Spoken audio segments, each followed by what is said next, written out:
Let's continue on with lab safety. We'll look at safety during the lab.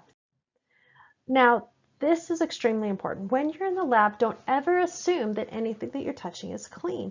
If you're touching microscopes, beakers, the lab counter, anything like that, assume that it has chemical residue on it. And once you have touched it, you now have those chemicals on your hands. So therefore, do not touch your eyes, nose, face, or body. Don't rub your eyes, don't scratch your nose.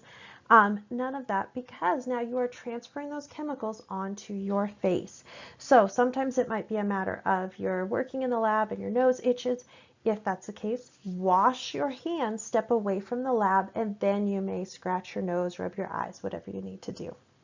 Also, do not eat, drink, chew gum, or taste anything in the lab. This is critical. Now, chewing gum, I know that's not something that's allowed in James Irwin, but this is especially important because if you are chewing gum and there are chemicals in the air, well, in class we're never going to use enough or the type of chemicals that would cause any harm for you to breathe them in. But if you are chewing gum, your gum is absorbing those chemicals in a higher concentration than you could ever possibly breathe in, and now you're swallowing all those chemicals. So gum is especially unsafe in a lab. You don't want to eat or drink in the lab because, like I said, you've got those chemicals on your hands, and now you're putting them on your food and putting them in your mouth. So you never want to eat or drink. You can easily get chemicals spilled on your food, spilled in your drink. No food or drink, not even water in the lab.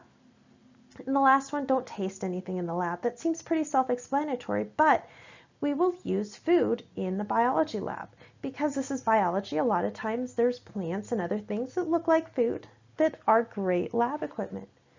But once it enters my lab, do not assume that it is clean. If it's touched the table, if it's touched any of my lab equipment, it is no longer clean. Even if it looks like food, do not put it in your mouth.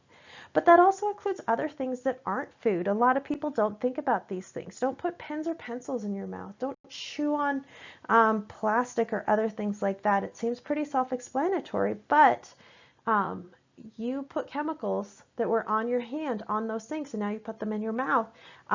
That can cause the same problem as eating food in class.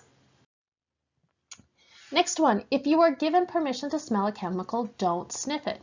Now, there are a lot of chemicals that can cause damage to your nasal passages if you smell them. Bleach is a terrible one. It can burn your nasal passages, burn those nerve endings in your nose. If you are told the chemical is safe, you want to waft it towards your face. You can see that she's kind of fanning that chemical towards her face. She is not taking a deep breath.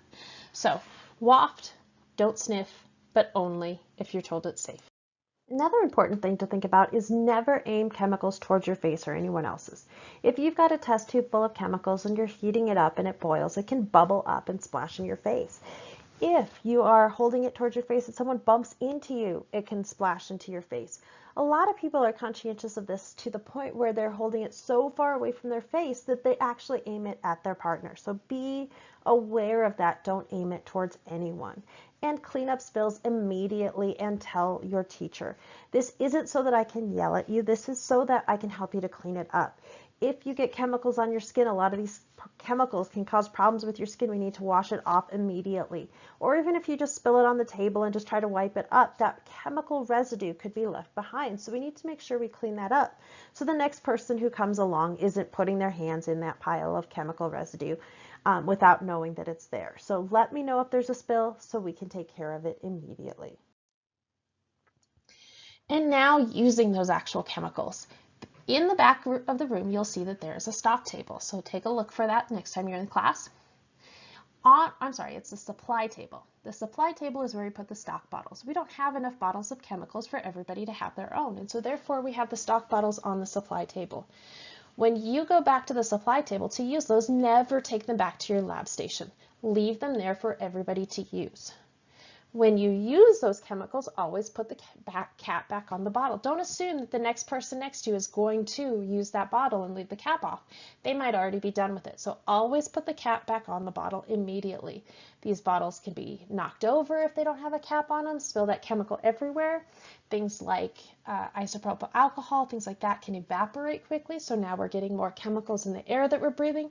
So always put the cap on immediately. And if you pour too much chemical into your graduated cylinder, and that always happens, it's really hard to get it exactly right the first time. do not ever pour those chemicals back. Never assume your graduated cylinder is perfectly, spotlessly clean. If you pour it back into the original bottle, now you're putting any of those other chemicals in that original bottle too. You're contaminating the whole entire thing for every student. So if you have too much, you may pour that extra into someone else's graduated cylinder. Or if you are the last person, no one else needs that chemical, let the teacher know and she'll tell you how to dispose of the extra so that it's gotten rid of properly. And equipment. You'll see here microscopes, one of the most fun pieces of lab equipment we'll get to use in this class. We'll go into all the details of how to use it when we get there, but before you even start to use it, you need to know how to use it properly. Always carry a microscope using both hands. These things cost hundreds of dollars. You don't want to drop one and break them. They're actually much heavier than they look. Use both hands like you see in this picture right here. One hand under the base, one hand on the neck. Notice that this is a nice and sturdy, strong portion of the microscope. This person's only using one hand, that is not safe. The other place people like to pick them up by is this eyepiece right here. This is not very strong. It breaks off very easily. Do not ever pick it up by the eyepiece, even if you've got a hand under the base. Do not break that off. Always carry microscopes carefully. And the most important thing, do not goof off in the lab. You are responsible for the safety of the students around you. If you are goofing off and you create a dangerous situation for people around you, that's not fair. You need to be safe so that you're not endangering those around you. If you look at the lab, it seems like it's huge and nice and spacious, but once you actually get a class full of students back there, it's actually pretty claustrophobic. If you're telling a story very animated and waving your hands around, or you're rushing to get to another side of the lab, you can very easily bump into someone, make them drop their beaker, and now there's chemical and broken glass everywhere. So think about the people around you and always be responsible.